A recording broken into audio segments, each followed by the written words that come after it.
무대에서 함께하니까 참 뜻깊네요. 예, 고맙습니다. 이 동네에 그 사는 어떤 할머니 한 분이 계셔요. 근데 이제 카톨릭 신자거든요. 그래서 보면은 매일 아침 새벽 기도를 그냥 갔다 오시더라고요. 근데 이제 거기는 뭐 기도가 아니라 미사라고 그러죠. 예. 근데 오늘 아침에 제가 이제 또 만났어요. 그분을요. 근데 그분이 저한테 아니 왜 그려? 그러는 거예요. 그래서 뭐려? 교회당도 좀 성탄절이 왔으니까 좀 꾸미고 그래야지. 예수님이 너무 애로워 보여. 이러시는 거예요. 그래서 제가 지금 깜짝 놀랐어요. 그러면서 이제 보통 조그만 상가도 다 크리도 만들고 그런데 왜 우리 교회는 그냥 깜깜하니 아무런 장식을 안 야는 거예요. 그래서 예수님이 너무나 쓸쓸하고 애롭겠다는 거예요. 그래서 내가 그 말 듣고는 우리가 이제 성탄절 하면 막 트리도 만들고 그다음에 화려한 전구도 피워놓고 그리고 뭐 저기 큰 교회들 가서 보니까 막 어마어마하게 그냥 반짝거리는 그런 장식을 했잖아요. 그래서 이게 이제 성탄절이라고 생각을 하는 거죠. 근데 그분도 이제 오랫동안 성당을 다니면서 이런 문화에 익숙했겠죠.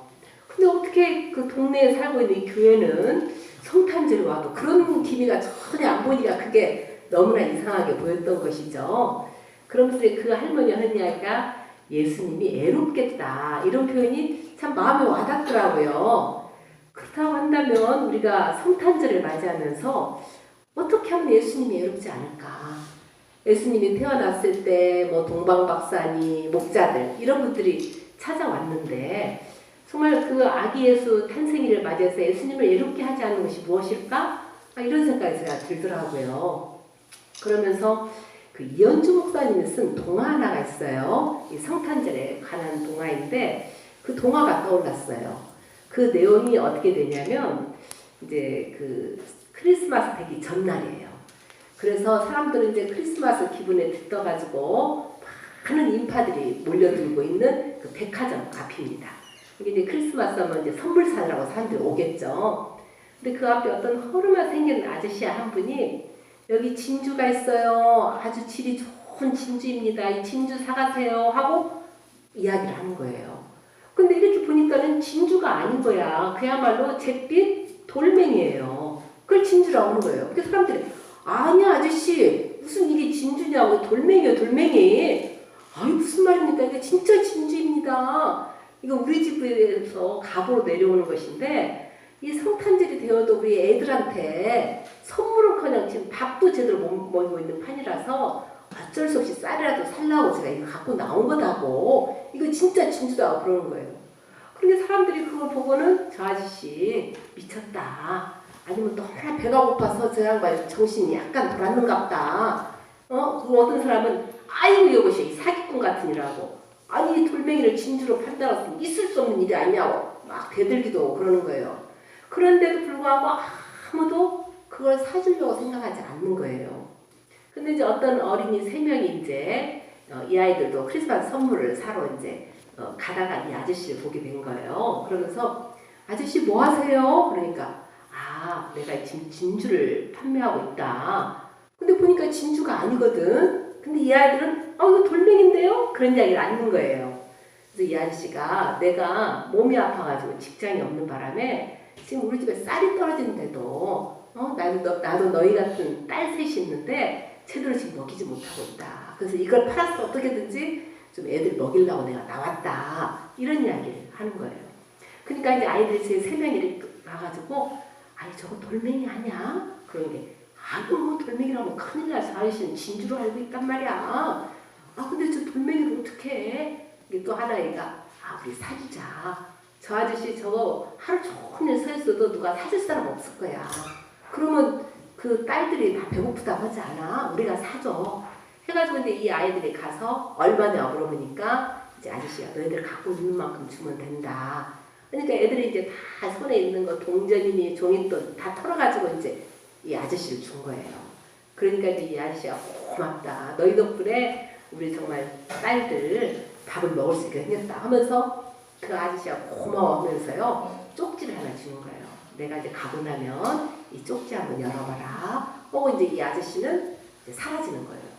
근데 이 사라지는 이 아저씨 뒤를 보면서 어떤 아이가 어머나 언니들 저기 봐봐 아저씨 어깨에 날개가 달렸어. 그러는 거예요. 그리고 또 손에 보니까 돌멩이인 줄 알았던 것이 진주로 이미 변해 있는 거예요. 도대체 이 아저씨가 누구지? 하면서 이제 그 쪽지를 보니까 쪽지에는 나는 너희같이 진주같이 정말 착한 사람들에게 이것은 진주같이 착한 마음을 가진 사람들에게 주는 선물이란다. 하나님이 주신 선물이란다. 하면서 땅의 천사들에게 오고 하늘의 천사가 이렇게 써 있는 거예요.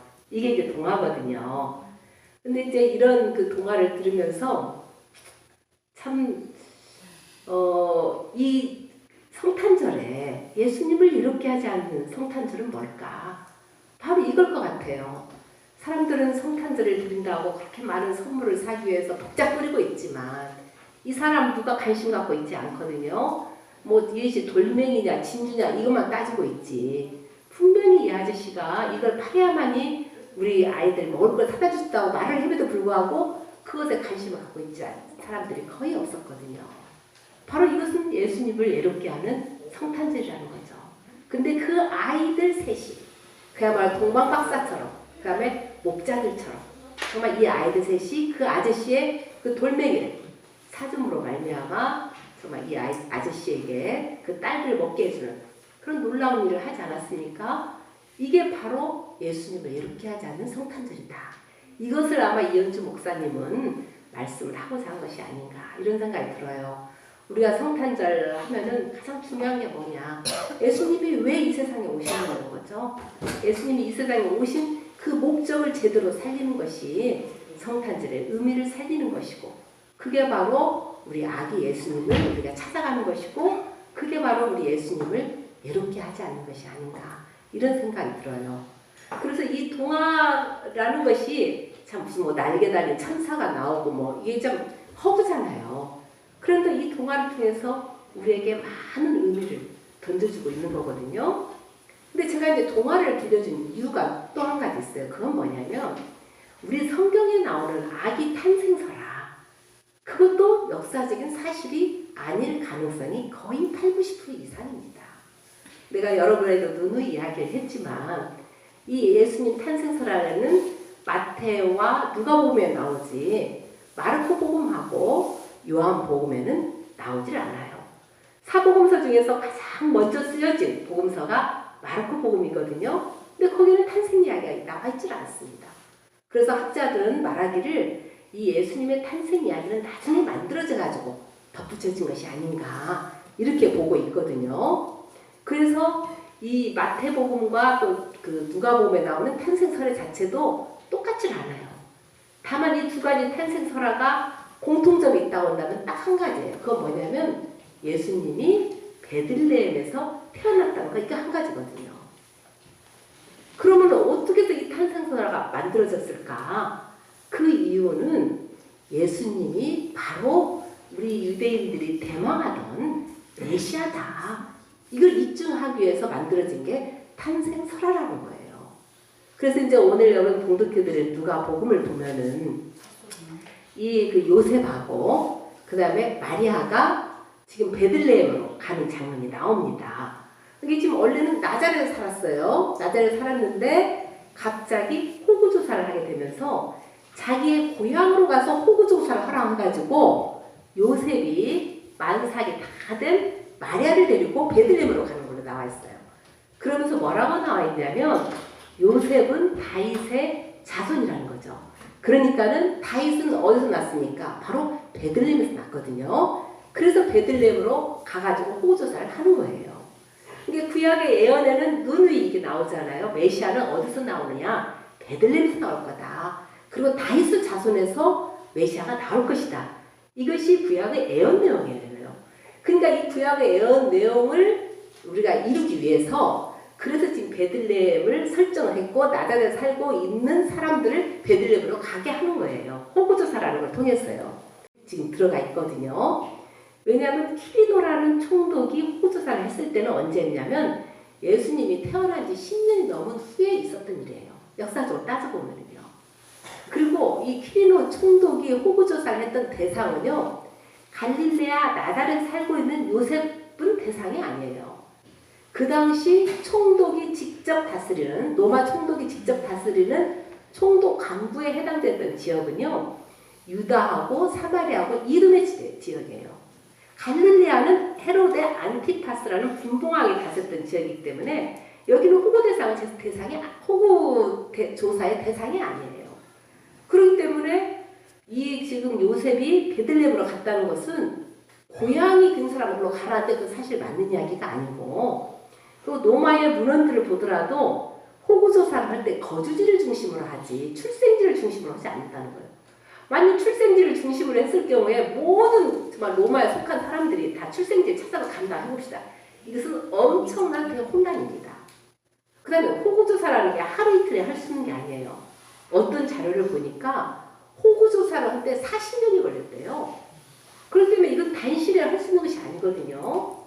그런데 그 호구조사를 한다고 지금 그 요셉하고 마리아가 지금 베들레헴으로 가는 거거든요. 근데 그 거리가 얼마큼이냐? 144km예요. 그러면 이게 몇 년이나 됩니까? 거의 300리가 넘죠. 예, 그런 머나먼 길을 걸어간 거죠. 그렇다는 것은 이건 임신부를 데리고 간다는 것은 이건 너무나 무리한 일이겠죠.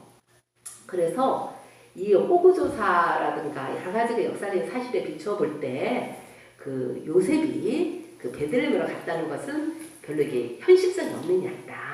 역사적인 사실이 아닐 가능성이 많다는 것이 학자들의 이야기입니다.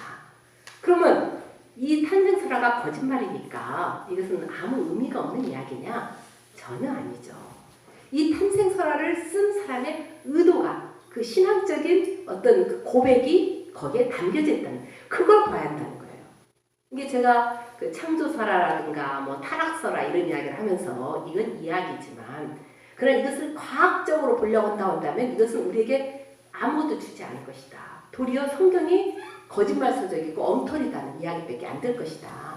그러나 이것을 하나의 신앙 고백의 눈으로 본다고 한다면은 이런 이야기들은 우리에게 엄청나게 많은 진리를 알려주고 있는 거거든요. 이 탄생설화도 마찬가지입니다. 이것이 하나의 이야기일 가능성은 많아요. 그러나 이 탄생설화를 통해서 이 누가라는 사람이 우리에게 전달해주고자 하는 진리가 무엇일까? 이것을 아는 게 우리한테는 중요한 것 같아요. 저는 이 누가복음의 탄생설화를 보면서 참 깜짝 놀랍니다. 아니 그 메시아라고 하는 사람의 탄생설화를 이렇게 왜 너무나 구차하게 지금 쓰고 있지 않습니까? 예수님이 그야말로 사람들이 사는 방에서 태어나지 못하고 그냥 바깥에서 태어나고, 그리고 말구유에 그냥 눕히게 되었다는 거. 이것은 보통 사람들, 물론 이제 우리 옛날에 뭐 엄마들 반 일어다가 애도 낳기도 하고 어디 길 가다가 애 낳기도 하고 뭐 이런 일도 있을 수 있겠지만, 이 경우는 그렇게 급해서 그런 경우가 아니라고 분명히 나와 있어요. 여간에는 그들의 머물 방이 없어가지고, 그래서 이들이 그 말구에 애를 낳는 장면이 나오거든요.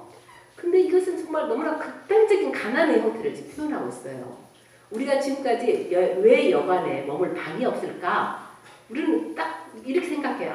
그 호구조사를 하려고 많은 사람들이 몰려드니까 여관이 그냥 10,000원이어서 그래서 이 방이 없었을 것이다. 보통 이렇게 생각을 하는데 여기는 그런 말은 전혀 없어요. 성경에는요. 그냥 뭐라고 하냐면 여관에는 그들이 머물 방이 없었기 때문에 이 표현만 나오거든요. 왜 머물 방이 없었을까? 방이라는 공간이 없었을까? 아니면은 너무나 많은 사람이 몰려 들어와가지고 그렇게 그 방이 부족한 걸까? 아니면은 이들이 돈이 없어서 정말 여관이라고 할 만한 그런 곳에 머물지 못한 것인가? 우리는 여러 가지 상상을 할 수가 있어요. 근데 저는 그 세 번째지 않을까? 너무 가난했다는 거죠. 그래서 이들이 이 베들레헴에 와서 있으려면 하루 이틀 머물 수 있는 게 아니거든요. 오랜 시간을 머물렀는데 도대체 이 오랜 시간을 이들이 어떻게 머물렀을까? 이런 상상을 하게 되면 이들은 거의 노숙자 생활을 하지 않았을까? 이렇게밖에 말할 수가 없는 거예요. 그리고 여기서 보면은 우리는 이제 보통 이 말구유라고 하면은 예수님 마구간에서 태어났다 이런 표현을 쓰잖아요. 근데 마구간이라는 말은 또 성경에 나오질 않아요. 다만 말구유니까 구유에서 태어났다고 하니까 아마 예수님이 마구간에서 태어났겠지 우리가 이렇게 생각을 했지만 여기는 마구간이라는 말은 성경에 있질 않아요. 말구유도 표현은 있진 않아요. 그냥 구유, 여물통 이렇게만 나오거든요. 그러면 여물통은 마구간에 있을 수도 있지만 그냥 마당에 그냥 여물통이 있을 수 있다는 거예요. 그렇다고 한다면 도대체 어떻게 된 거야? 마리아는 그냥 밖에서 몸을 풀고 거기에 있는 여물통에다가 그냥 애를 거기다 눕혀놨다는 이야기예요. 아주 극단적인 그런 탄생인 거죠. 그래서는 만약에 예수 탄생 이야기를 만들었다고 한다면 왜 누가가 이렇게 만들었을까? 유대한 사람들 탄생설화를 보면 그렇게 되어 있질 않아요. 석가모니 탄생설화만 하더라도 아주 신비스럽잖아요. 문빈이 그 동산에서 그 마야 부인이 석가모니를 탄생했다. 그것도 오른쪽 옆구리로 그 탄생시켰다. 아주 신비적인 요소들이 많아요. 그런데 어떻게 예수님은 찌릿도 가난한 모습으로 그야말로 보통 사람들이 누릴 수 있는 최소한의 권리조차도 누리지 못하면서 그렇게 태어났을까? 왜 그렇게 누가복음 기자는 썼을까? 그런 의문이 들지 않을 수가 없는 거예요.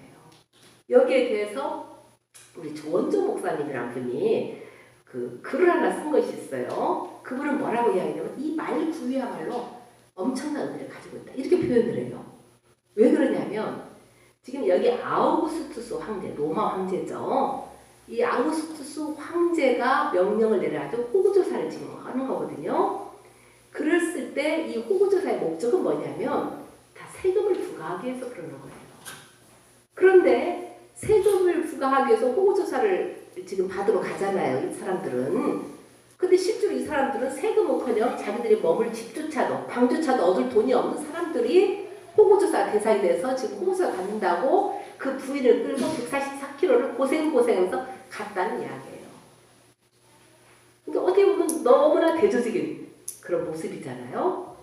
그 다음에 아우구스투스 황제는 뭡니까? 그 당시에 로마를 통일시킨 그런 왕이었기 때문에 아우구스투스라는 그냥 보통 황제는 시이죠. 근데 이 사람이 옥타비아누스였죠. 아우구스투스라는 명칭을 얻었어요. 그래서 이 사람은 거의 신적인 존재였습니다. 그래서 아우구스투스 황제는 주님이시다. 하나님의 아들이시다. 우리가 보통 예수님께 쓰는 칭호가 원래는 아우구스투스 황제에게 붙여졌던 칭호잖아요. 그런데 어떻습니까? 바울로가 이 칭호를 예수님께 붙인 거예요. 즉 말하자면 어떤 폭력으로, 전쟁으로, 무력으로 정말 가진 자들 위한 평화를 만들어내는 그런 로마의 거짓된 평화를 대표하는 것이 아우구스투스예요. 그런데 바울로는 뭐라고 했느냐? 이분이 세계 평화를 가져오는 게 아니야. 바로 우리가 고백하는 예수님이야말로 진정한 평화를 가져오는 분이라고 바울로는 고백하고 있기 때문에 바울로에게 아우구스투스가 아니라 바로 예수님이 우리의 주님이시고 구세주시고 하느님의 아들이라고 그렇게 말했던 거거든요. 그와 마찬가지로 바로 이 아우구스투스는 폭력에 의한, 권력에 의한 그런 불의한 힘에 의한 그런 평화를, 거짓 평화를 애쳐대는 그런 상징이 바로 아우구스투스 황제로 나오고 있는 거죠. 그 황제의 힘을 대변하는 게 뭡니까? 말입니다. 말. 그래서 로마 군인들이 말을 타고 전쟁을 하잖아요. 그런데 여기서 구유라고 하는 것은 말을 여물통을 말한다고 볼 수가 있다는 거예요. 근데 그 말이 여물통에 말이 먹는 음식이 들어간 게 아니라 악의 숨이 떡 눕혀져 있다는 거예요. 이것은 엄청난 혁명이다. 이 잘못된, 이 불의한 체제를 뒤엎어버려. 그런 악의 예수의 평화의 체제를 그러니까 태어났다는 것을 말하는 것이 아니겠느냐. 이렇게 표현을 하는데 어때요? 그럴듯하죠? 복음 기자에게 말을 했냐는 거예요. 그랬을 때 그게 말구유라고 했을 경우에 그것은 어떤 로마의 힘에 대한 하나의 저항의 표현이 아닐까. 너희 그런 힘이 세상의 평화를 가져오는 게 아니야. 바로 악의 예수, 찌질이도 가난해서 여간방에도 들 수 없는 아주 힘이 약해 보이고 아무것도 못할 것 같은 무력하고 한 그런 악의 예수가 바로 이 세계에 평화를 가져오는 분이야. 이걸 말하기 위해서 누가복음 기자는 거기에 말구유에 누인 악의 예수를 표현한 것이 아닌가. 이런 이야기를 하고 있는 거예요. 그러면서 우리 조원재 목사님 또 한 마디 더 하시는 게 뭐냐면 이 이 잘못된 불의한 체제, 이 체제를 없애는 방법은 뭐냐? 예수님처럼 스스로 먹이가 되어버려야 한다는 거예요. 영통의 먹이가 돼서 그들이 예수를 먹어야만이 완전 체제가 바꿔진다는 거예요. 그래서 예수님이 이 세상에 오신 목적이 바로 거기에 있는 것이 아닌가. 이렇게까지 표현하는 거예요. 우리 이사야서에 보면은 그 이사야가 꿈꾸는 이상적인 나라가 나오지 않습니까? 거기는 뭐예요? 사자가 여물을 먹어요. 동물을 먹지 않습니다. 사자도 여물을 먹고, 그러면 어린이가 늑대와 함께, 양이 늑대와 함께 뒹굴어 놀고, 이게 늑대가 양을 먹지 않는다는 거예요. 그 다음에 어린이가 독사물에 손을 넣어도 독사가 물지를 않아요. 바로 이런 세상이 우리가 바라는 세상이다. 그렇게 표현을 하고 있잖아요. 그건 뭐냐? 늑대라든가 사자라든가 하는 것을 말하는 그 상징하는 것은 뭐냐면은 바로 그 당시에 불의한 체제라는 거죠. 그런 체제들이 완전히 체질이 바꿔져서 정말 육식성에서 초식성으로 완전히 체질이 바꿔져서 이 땅에 평화를 만들어내는 거예요. 그런 세상을 위해서 우리 아기 예수님이 오신 것이 아닌가. 바로 그걸 위해서 우리가 아기 예수의 탄생을 축하하고 바로 우리 아기 예수를 우리 안에 모시고 우리가 아기 예수를 따르고 그리고 우리가 정말 평화기를 가려고 하는 것도 바로 그 이유가 아니겠는가. 이렇게 이야기를 하는 거예요. 그래서 여기서 보면은 목자들에게 우리 아기 예수 탄생을 이야기하면서 누가 메시아인가 알아볼 수 있는 표가 뭐냐. 강보에 쌓여서 구유에 누워있는 아기가 바로 그 표다라고 표현을 하는 거예요. 저는 이것을 보고 참 기가 막히다. 이거 참 보통 상상력이 아니거든요. 그래서 이 탄생설화를 쓴 이 누가복음의 이 저자의 의도가 정말 대단하게 이게 상징적이지만 그러나 우리에게 엄청난 많은 메시지를 던져주고 있는 것이 아닌가 이런 생각이 들어요. 그렇다고 한다면 우리 성탄절은 뭐냐? 우리가 예수님의 탄생을 축하하면서 기쁘게 같이 먹고 마시고 떠들고 선물 교환하고 막 하는 거 중요하죠. 예수님 오셨다는 것은 축하할 일이니까요. 그러나 더 중요한 것은 뭐냐? 바로 이렇게 낮고 낮은 자에 오셔서 가난한 자들과 함께 더불어 살면서 그 속에서 평화를 만들어가는 그런 예수님을 우리 안에 모시는 그런 새로운 다짐을 하는 게 우리의 성탄절이 되어야지 않을까 이런 생각이 들어요. 그래서 성탄절이 되면 우리가 평소에 잊고 살았던 주변에 정말 어려운 가난한 사람들이 있지 않습니까? 이때 성탄절 될 때 우리가 한번 그분들을 찾아간다든가 위로의 말 한마디 한다든가 아니면 밥이라도 함께 먹는다든가 아니면 작은 선물이라도 같이 나눠본다든가 할 때 바로 예수님이 애롭지 않는 성탄절 바로 그게 동방박사가 바친 유황과 몰약의 그런 선물이 되지 않을까 그런 생각이 듭니다. 우리 25일날 이제 오후에 고난을 당하는 사람들과의 연합 성탄절 예배가 있어요. 이때 이제 우리가 예배를 드리는데 누구를 위해서 하냐면 이번에는 택시 노동자 지금 거의 500일 정도가 다 됐나요? 그 김재주 씨라고 이 택시 노동자들이 그 산업국 때문에 너무 힘들게 살잖아요. 그래서 산업금 폐지하고 그리고 완전 월급제로 하라. 그것을 요구하고 지금 거의 500일 동안 고공농성을 하고 있는 분이 있어요. 그래서 이분을 생각하면서 하는 기도회. 그 다음에 또 한 가지는 그 예멘 난민들이 지금 전주에 전북 지역에 12명이 와 있다네요. 그래서 제가 물어보니까 완주 어떤 공장에 그 12명이 취직을 해가지고 같이 살고 있대요. 그래서 25일날 고난주간 연합예배 때 그중에 청년 한 분이 와서 이제 증언을 한다고 그러는데 그분들을 위한 또 기도회도 합니다. 아까 우리 기도자도 이야기했지만 우리 김용규님 참 안타까운 일이죠. 이건 한 대표적인 경우예요. 지금 비정규직 문제가 그만큼 심각하다는 거거든요. 그래서 그냥 유엄에 그냥 내방쳐져 있다는 거죠. 이것이 하나의 경종을 울리고 이걸 통해서 비정규직 문제가 해결되고 처우 개선이 되고 거기 산업안전법인가요? 이 개정이 빨리 이루어져야 하거든요. 그런데 그냥 또 한 번 떠들다가 그냥 말아버리고 하나 개선되는 거 없는 그런 현실이 돼서는 안 되겠죠. 그래서 문재인 정부가 통일 문제에 대해서 열심을 다하고 있는 것 같이 또 이 노동자들의 문제, 특히 비정규직의 문제에 또 더 관심을 가질 수 있도록 하는 것도 중요하다고 생각이 되거든요. 그래서 그런 그 주변에 정말 그 우리의 이웃들을 돌아보면서 그들과 함께 할 수 있는 그런 성탄절이 된다고 할 때 그것이 바로 정말 예수님과 함께하는 성탄절, 아기 예수님을 진정으로 축하하는 성탄절이 되리라고 생각이 듭니다. 25일날 연합교회 많이 가실 거죠?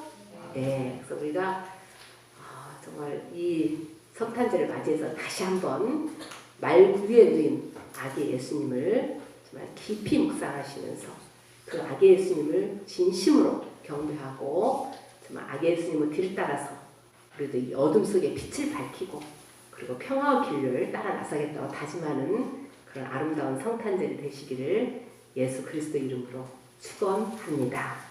네. 주님 참 대단합니다. 어떻게 아기 예수님을 길바닥에서 태어나게 하고 말박통에 눕게 하는 그런 탄생 이야기를 만들어낼 수 있을까? 그가 바라는 세상은 무엇일까?